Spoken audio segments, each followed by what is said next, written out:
Assalamualaikum warahmatullahi wabarakatuh. Waalaikumsalam warahmatullahi wabarakatuh. Gimana kabar hari ini? Alhamdulillah baik. Saya juga baik. Terima kasih, luar biasa ya. Iya. Hari ini saya mau mencoba observasi coaching dari Bu Lydia dengan Bu Lilik.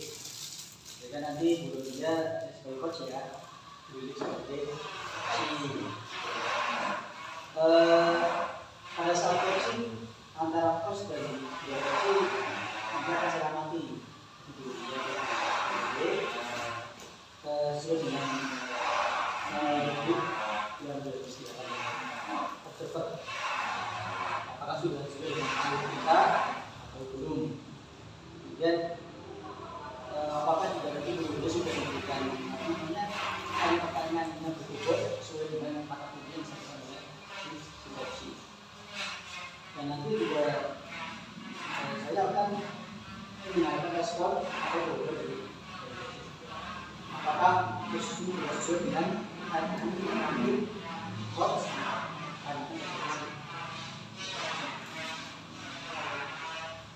Jadi terakhir ya. Jadi jangan lupa bahwa dalam coaching ini ada prinsip-prinsip coaching yang diantaranya adalah tentang kemitraan, dia ya, kemudian proses yang kreatif dan juga untuk memaksimalkan potensi yang ada. Mungkin sebelum dilakukan observasi ada sedikit yang akan saya tanyakan kepada Bu Rodia ya Bu sebagai coach. Untuk yang pertama, Bu Rodia, potensi apa yang ingin panjenengan kembangkan dalam proses coaching hari ini dengan Bu Lili? Untuk kompetensi yang bisa saya kembangkan dalam proses coaching ini adalah kehadiran penuh, kemudian mendengarkan secara aktif dan memberikan pertanyaan yang berbobot. Kemudian dari ketiga kompetensi tadi, mana sih yang akan lebih spesifik yang perlu dia kembangkan? Yang lebih spesifik saya lebih ke mendengarkan secara aktif. Oh gitu. Kemudian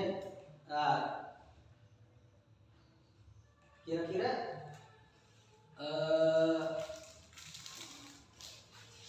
dari pencapaian tujuan pengembangan yang diingini itu apa? Pencapaian yang saya inginkan itu saya mampu untuk menangkap kata kunci dari coaching, kemudian saya mampu menggali kemampuan coaching, kemudian mampu merespon dan mampu merangkum apa yang disampaikan oleh coaching. Oke, sangat baik. Terima kasih atas jawabannya. Silakan panjenengan lakukan coaching dengan Bu Lilik selaku coaching. Kemudian nanti setelah itu akan saya angkat suatu pertanyaan yang lain untuk bisa dilaksanakan Bu Rodia dan Bu Lilik. Terima kasih Pak.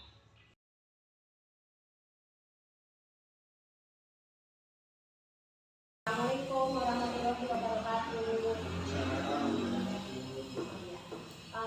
Pak Sastro kemarin sempat telepon ya sama saya, katanya pengen ngobrol, ada sesuatu yang ingin disampaikan. Nah kalau ngobrol lewat HP kan kurang enak ya.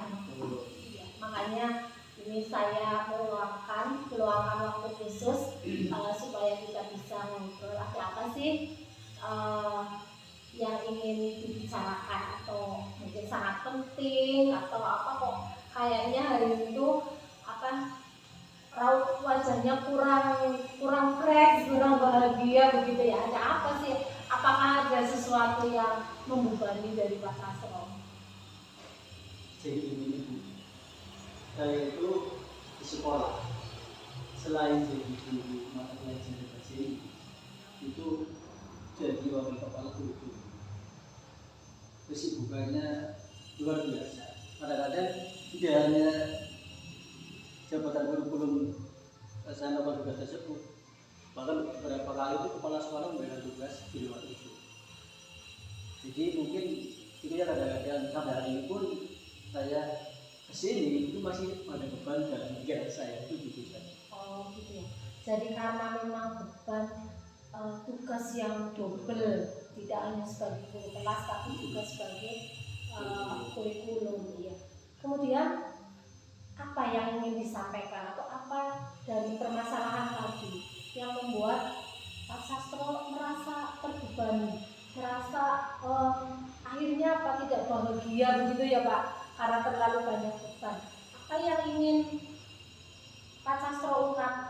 atau mungkin keinginan apa sih untuk memecahkan masalah ini? Jadi begini, kadang-kadang saya kembali ke masa dulu. Jadi begini, ketika saya dituntut untuk menjadi guru profesional mengajar ke anak dengan baik, ketika saya lagi jam mengajar, kebetulan ini ada tugas ini yang harus diselesaikan. Nah, saya berharap kepala sekolah itu mengerti ketika saya lagi juga apa mengajar saja gitu. Jadi tugas yang lainnya bisa dikasihkan ke yang lain, guru yang lain. Cuman kan mungkin itu juga kepala sekolah sudah memberikan tanggung jawab itu pastinya karena tahu kompetensinya Pak Sastro mampu begitu kan. Tinggal Pak Sastro bagaimana gitu mensiasati agar semuanya berjalan dengan baik, karena kalau mungkin dari kepala sekolah menunjuk lain begitu atau tidak ada yang mampu, mungkin inilah kepala sekolah memilih karena Pak Sastro itu memang mampu. Nah, kiat-kiat apa atau rencana apa sih supaya sebagai guru juga oke, kurikulumnya juga berjalan gitu. Pak Sastro punya rencana apa untuk itu? Mungkin begini, yang pertama memang ketika kepala sekolah menyuruh saya, memang prinsip saya memang saya tidak akan minta maaf karena saya menghargai. Yang kedua mungkin ya karena itu adalah suatu kepercayaan menurut saya, mungkin saya harus bisa memanage waktu saya dengan sebaik mungkin. Ketika saya mengajar ya saya harus mengajar, fokus mengajar, tugas kurikulum bisa dilaksanakan setelah saya mengajar atau di jam kesimpulan saya mengajar. Mungkin itu bukan memanage waktu saya sebijaksana mungkin. Bagus sih Pak, itu dengan memanage waktu kemungkinan semuanya akan berjalan dengan baik.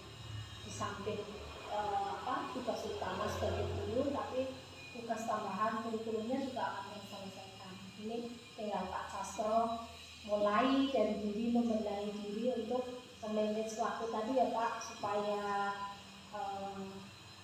semuanya berjalan dengan baik.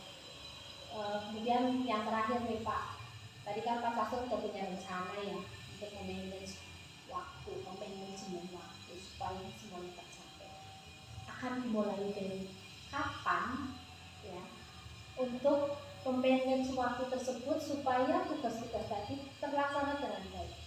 Ya segera mungkin kalau saya laksanakan diawali dengan mungkin ya apa namanya, mungkin harus saya schedule pulang ya biar saya bisa saya melihat jadwal pelajaran saya seperti apa, kemudian tugas-tugas di kurikulum seperti apa, baru saya buat apa namanya ini semacam jadwal kali ya biar pasti penentuan waktunya pas gitu. Intinya segera mungkin akan saya laksanakan. Karena kalau menunda-nunda nanti tidak akan selesai baik Pak. Kalau memang itu tadi sudah direncanakan dan akan segera mungkin, Pak Sastro bisa membuat jadwalnya terlebih dahulu, kemudian dilaksanakan dengan rencana tadi. Saya ingin mendengar cerita yang lain setelah adanya perubahan Pak Sastro memanage waktu. Nanti semuanya berjalan dengan baik. Saya ingin mendengarkan itu perubahan itu kira-kira kapan dapat Pak Sastro bisa merencanakan semuanya, melaksanakan, kira-kira kapan saya ingin mendengar perubahan itu Pak? Kalau aksinya saya laksanakan segera mungkin, ya saya berharap mungkin 1 minggu atau 2 minggu ya harus ada perubahan dari saya tentang manajemen waktu tadi. Kemudian yes, seiring dengan aksi yang saya laksanakan, misalnya itu perubahan akan nampak. Itu aja sih. 2 minggu ya Pak. Ya. Nanti saya bersedia untuk mendengarkan cerita selanjutnya yang lebih baik. Saya tunggu 2 minggu. Semoga Pak Sastro sudah tidak galau lagi dan pekerjaannya semua terselesaikan dengan baik. Ya. Demikian, terima kasih untuk waktunya ya. Saya tunggu cerita selanjutnya. Assalamualaikum warahmatullahi wabarakatuh. Waalaikumsalam warahmatullahi wabarakatuh.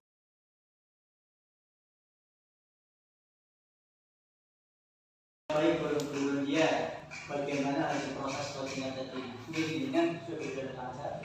Kalau menurut saya sih berjalan lancar Pak, karena saya di sini menerapkan prinsip mitra dengan sih saya. Setelah melakukan observasi bersama tadi ya dengan coaching, ada sedikit pertanyaan yang akan saya tanyakan kepada Bu Dia. Yang pertama Bu, jika ada kesempatan lagi untuk melakukan coaching ya dengan Bu Lili, kompetensi mana sih yang ingin dikembangkan? Kompetensi yang ingin saya kembangkan jujur saja untuk memberikan pertanyaan yang lebih berbobot itu Pak. Oke, jadi untuk hari ini menurut saya boleh berhasil ya. Dengan coaching tadi saya amati untuk kalau kita semuanya sama. Dari mulai dari tujuan, dari awal, ini bukan sebuah masalah juga memiliki informasi dan ada rencana aksi dan lain-lain. Jadi untuk coaching hari ini saya sudah bagus, percakapan dengan sudah bagus, fokus sebagai coach, mendengarkan dengan seksama, dengan aktif ya apa yang keluar dari coaching.